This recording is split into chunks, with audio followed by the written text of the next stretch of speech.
Hi everybody, today I wanted to do a quick unboxing of this Celtic Messages Oracle cards by Jules Taylor.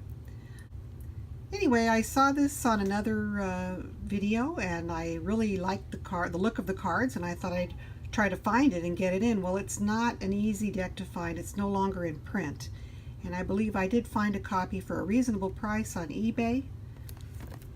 So lucky me, I saw one. I looked for it today. I was going to post a link to see if people wanted to buy this, where they could get it, and the lowest price I found it for was like $139. So if you want to get this deck, you're going to have to kind of keep an eye out for it for a low price on eBay or someplace like that. But I like the look of the Celtic theme. Here's the side of the box. Here's the top of the box. These cards are round, so I'm assuming these little round images here are taken from the cards.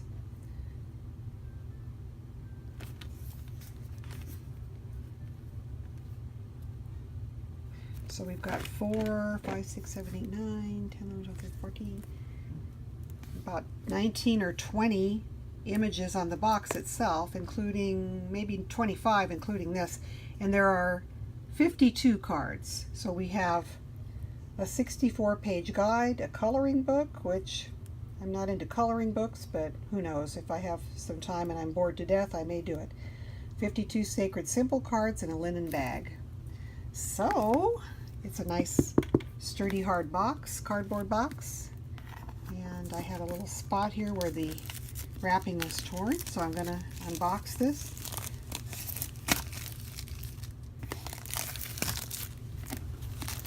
Or unwrap this, I should say.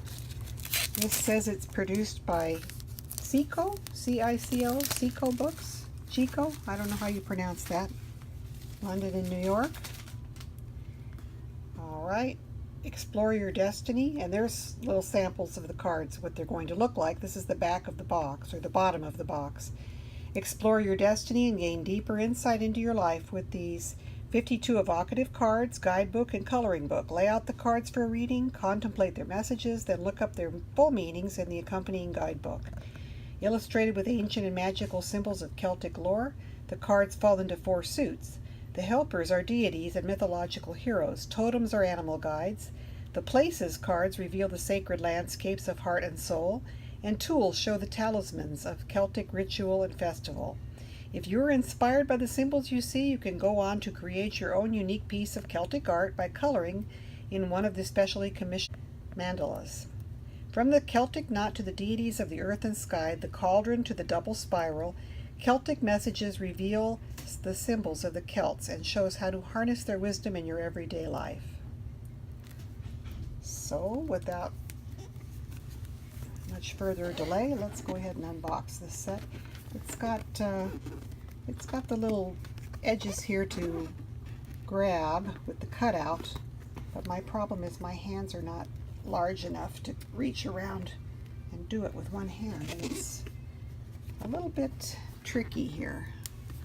Let's see. Give me just a minute to see if I can get this open. Okay, it had a little bit of sticking, and I had to kind of use a bit of force there to kind of get this box to move. I think. Okay, this was an extremely difficult box to open. This shiny surface here is sticking like crazy, and there we finally got it open. But there's a nice cardboard box with a top that goes all the way around.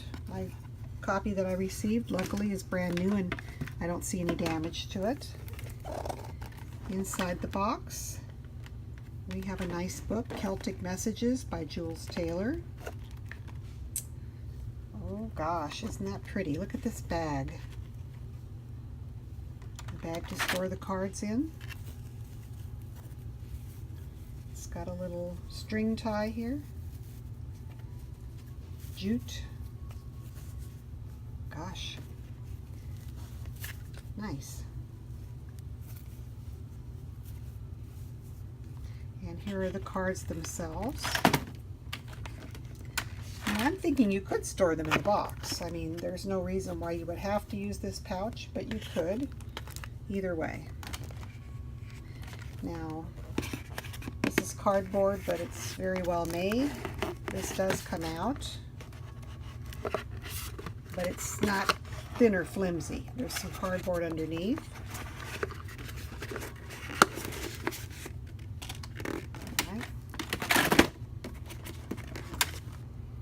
Okay, and I'm going to open my cards. Get a little scissor here to open these up.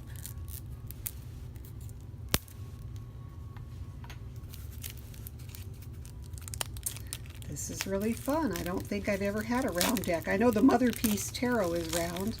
I can't think offhand of any other cards that I've ever seen that are round. So this appears to be the back of the cards. We've got a little bit of debris here at the side of the cards from the cutting process, I would imagine. So I'll have to kind of file that down a little bit. Yeah, they've got some little bits here and there on the edges of the cards. So that is not too great. So they're not, in my opinion, that indicates that they're not the greatest quality of cardstock. So the backs of the cards all have this round patterns.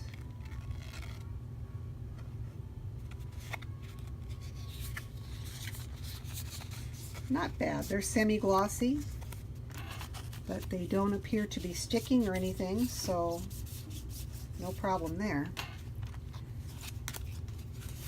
And let me see how they're arranged right out of the box.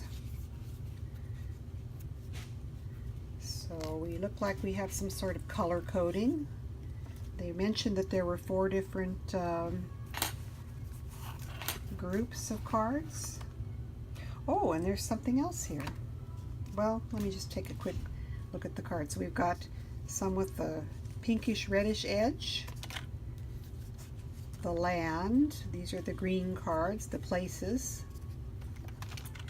Oh, wow.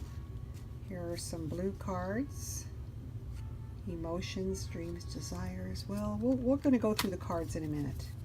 And here are yellow and orange cards, which look like animals in the Celtic tradition. So hey, so far these are nice. Now I didn't notice when I pulled this out. Here's the Celtic Messages Guidebook, and then this is the coloring book, which is actually a pretty nice book on its own. I thought it was going to be just a little cheapy paper flippy thing, but this is pretty nice. Create your own sacred symbols to enhance your intuition and creativity. Okay. Contents, how to use this book. You will find 7 exquisitely designed Celtic mandalas. Each design appears 4 times, so you can copy the color design and experiment with your own color schemes as you wish. Well, those are examples, I believe. So we have the flower knot mandala, and then there's the one you can color on your own. So there's one colored to give you kind of an example of what you can do, and then there are a couple more blank slates there. Next we have the bird of prey mandala. Looks kind of more like a parrot to me than a regular bird of prey. I suppose it could be a hawk. And then of course the other blank ones for you to fill in. Here we have the Beltane mandala.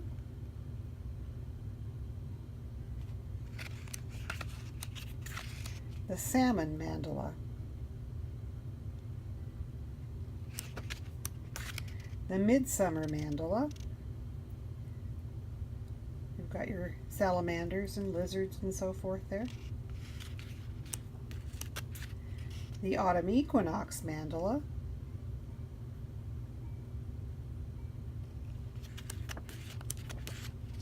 The Ostara mandala. Isn't that pretty? I love peacocks.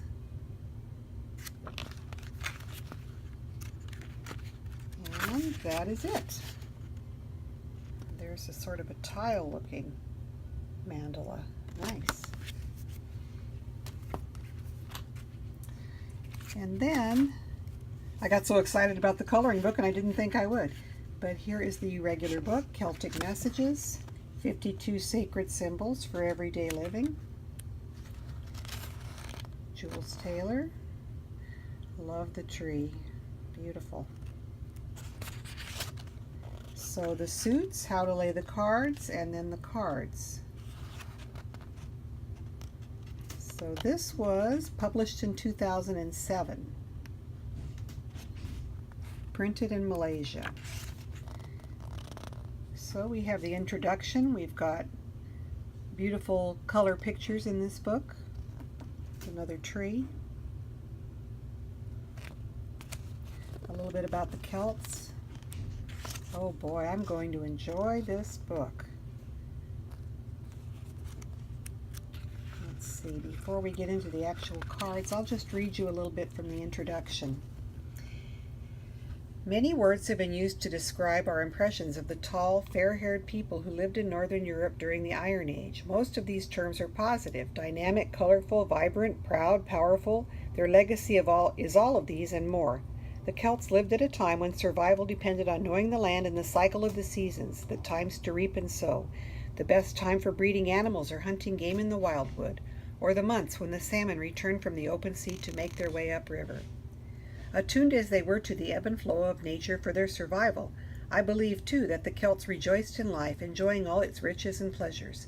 They often used divination when important decisions were to be taken, and the Druids, the intellectual elite, were famed for their skill in interpreting omens. The Celts had a deep love and respect for the land. It was seen as the Great Mother, nurturing and sustaining all her children, human, animal, and plant alike. Every element of Celtic life was imbued with the sense of the sacred, and every feature of the landscape had its own genius loci, the spirit of the place, usually envisioned as a god or more commonly as a goddess. From the healing springs to the sacred groves, these beautiful nature deities guarded and guided the people who came to them for help, for enlightenment, and for hope. Each god and goddess had his or her own symbol, attributes, and totem animal, given special reverence by the local inhabitants. The Celts learned constantly from their environment. The animals around them showed them ways of reacting to life, whether solving problems or profiting from opportunities. Would it be better to make a swift escape like the stag, or stand their ground and fight like the boar, work hard like the beaver, or spend time in cheerful play like the otter, move with silent deadly grace like a heron, or pounce like the wildcat? Each creature had something to recommend it, a lesson to impart. The changing seasons taught the Celts to accept the natural cycles of life and gave hope of rebirth, just as the sun grew strong again, to give warmth to the world after the dark days of Yule. The cycles of the moon, the fair silver face that gazed gently down at night, and the wheeling of the stars around the fixed northern star bestowed a familiar grace to the hours of darkness, and a comforting routine to the turning of the year despite the changes within their community. The tools the Celts used shaped their nature as well as their world. They could be as proficient with sword, shield, and chariot as they were with loom, harp, and gaming board. Warrior fought warrior in trials of skill and strength to keep themselves alert and ready to face threats from outside. They also fought neighboring communities in displays of one-upsmanship. Most importantly, they fought those who tried to take their lands, as many an invading army was to discover to their cost. Much of Europe absorbed Roman culture into its own, but in many parts of Britain and the more remote lands of northern Europe, Celtic civilization remains strong. We can learn about the richness of Celtic life from their tales, songs, and later writings, and from their exquisite jewelry and other artifacts. Let's see, they talk a little bit about the Druids. In this pack of Celtic message cards, you will glimpse something of the lives that these ancient people lived, and through the messages you read in them, discover a deeper insight into your inner self, and rediscover a connection to the natural cycles of the world that, for many of us, have been forgotten due to the constant pressures of modern life. The suits. So green are the place cards, which tell about different places. The helper cards are the kind of pinkish red. The tool cards are the blue cards, and the totem cards are represented by yellowish orange. Suggestions for layouts.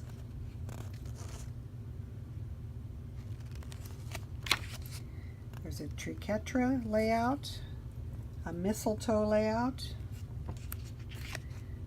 shield knot, the cauldron. Oh, this is really cool. The triscola, the shield, the solar wheel, the tree of life spread. There you are. The endless knot. Considerations about timing, the cycles, the days of the week. Wow, the moon phases, the festivals. Oh, I love this. This is great. This is an extensive guidance to laying out and reading your cards. Wow, really wonderful. Not just going through the cards, but at least half the book, 34 pages, are all about the seasons, the days of the week, the wheel of the year, different layouts that are Celtic or Druidic in theme.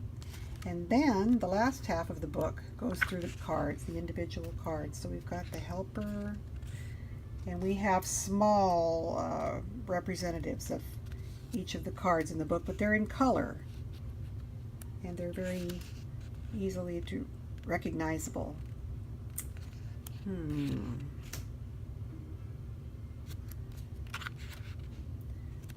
So this is pretty complete. This is a great book. When I saw it was only about 60 pages, I wasn't expecting much, but there's a lot of information in here. Okay, so let's take a quick look at the cards.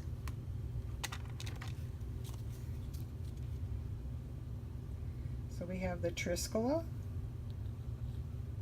bride, mother, security, the dagda, father, protection, Mabon, divine child, liberation, and they're numbered. Number 4, the Morrigan, danger, enemies, renewal,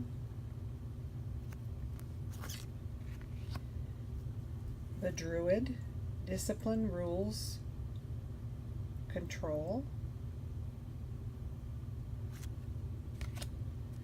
number 6 is the Crone, wisdom, tolerance, roots, number 7, Tyrannus, power and authority, number 8, Sulis, analysis and rationality,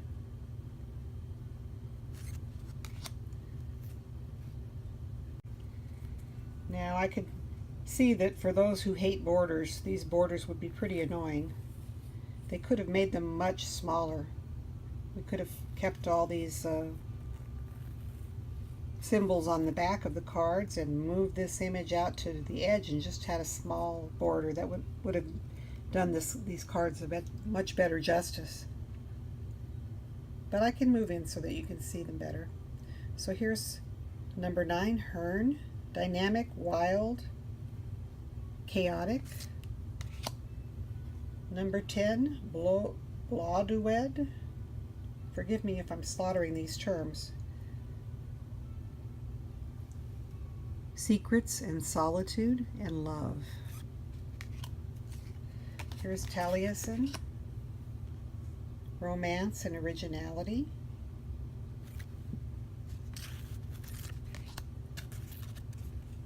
Number 12, Boudica, courage and sacrifice. And number 13, Culain. I'm not sure how to say that. I'm really not up on my pronunciation of these Celtic terms. Boldness and domination. So that's the 13 cards of the suit that refers to individuals. Next we'll take a look at the animal cards. The boar, ferocity and assertiveness. The cow or bull, usefulness and hospitality. The stag, elusiveness and escape, swiftness, the horse, nobility and fidelity, the hound, cooperation,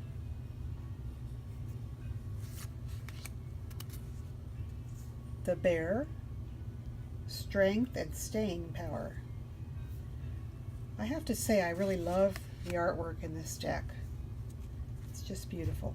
The snake, hidden knowledge and transformation. The salmon, wisdom, individuality, going against the flow. Yep, that's a salmon, all right. The crow, a new start, clearing the ground. The owl, stealth, solitude, secrecy. The hawk, flexibility and mental agility. The dove, love, health, and well-being. And the swan, grace under pressure and serenity. Now here are the place cards that refer to individual places. The land, awareness, respect, and harmony. The sacred grove, sanctuary, solitude, and spirituality. All right, next we have the wildwood. Let's see. Disorientation, temptation, and excitement.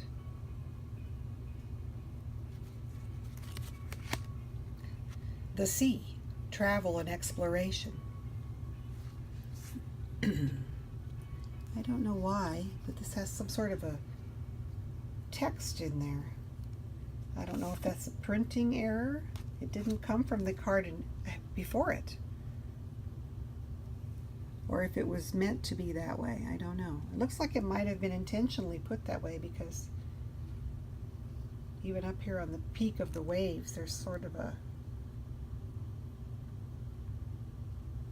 pattern that kind of goes within the waves. That's odd. The sea, travel and exploration. I would have preferred that that was not on there. But I'm sure if I read the book, it'll probably tell me why they included it. The spring, dreams, refreshment of spirit.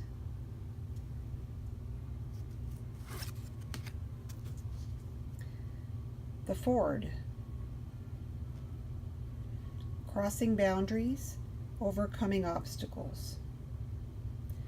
Here again, we've got text sort of in there as part of the card. Looks like typewritten letters. I don't know what that's all about. I'll have to read up on it. The hill for perspective.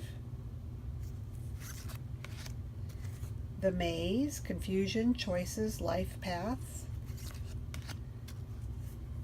The roundhouse, home, family, and nurture. There again we have the typewritten text there. The hill fort, refuge, safety, and security. The field, your daily labor. The workplace, the field. It's a beautiful card. All these cards are just gorgeous. The maypole, celebration and pleasure. The dolmen, mysteries, the other world. Now moving on to the final suit. So these are the tools cards in blue. Here we have the solar wheel, unity, harmony, and fulfillment. The moon, that's a gorgeous moon card in any deck. Emotion, dreams, desires. Even though it's got a face, I don't mind that face. I don't know why. It's kind of a cute face. All right. Then we have the ear of corn, harvest, accomplishment. Again, we've got the text writing on there. I don't understand why that's included. That's odd. ear of corn. Here's the apple, magic, health, mystical knowledge. Something that carries through to several religions. Mistletoe, fertility, protection, and healing. And you'll notice these talisman cards have mistletoe. Well, I guess they've got different, I hadn't really been looking at the borders. They have different patterns depending on the individual card, it looks like. Oh, isn't that neat? I hadn't even noticed that. So the mistletoe card has little mistletoe in the border. Here's the oak tree, growth, knowledge, and self-confidence, and we've got oak leaves in the border along with the triquetra. Here we have the dagger, defense and security. The hearth fire, family support and nourishment. The cauldron, abundance, prosperity, and hidden riches. And torque, wealth, money, matters, and status. The brooch, joining, building bridges, and bringing together. The brooch. Beautiful. And here we have the loom, work, weaving, and repair. Got yarn in and the harp, leisure, creativity, and artistry. Gorgeous. So that's just a quick walkthrough of the cards. I hope you enjoyed it. I may have to go back through and now take another look at the borders, but you can also do that by just flipping back through. So that's all I have time for right now. I'm going to put these back away. I'm really pleased that I was able to get a copy of this deck in such wonderful condition, and I will talk to you tomorrow. Take care.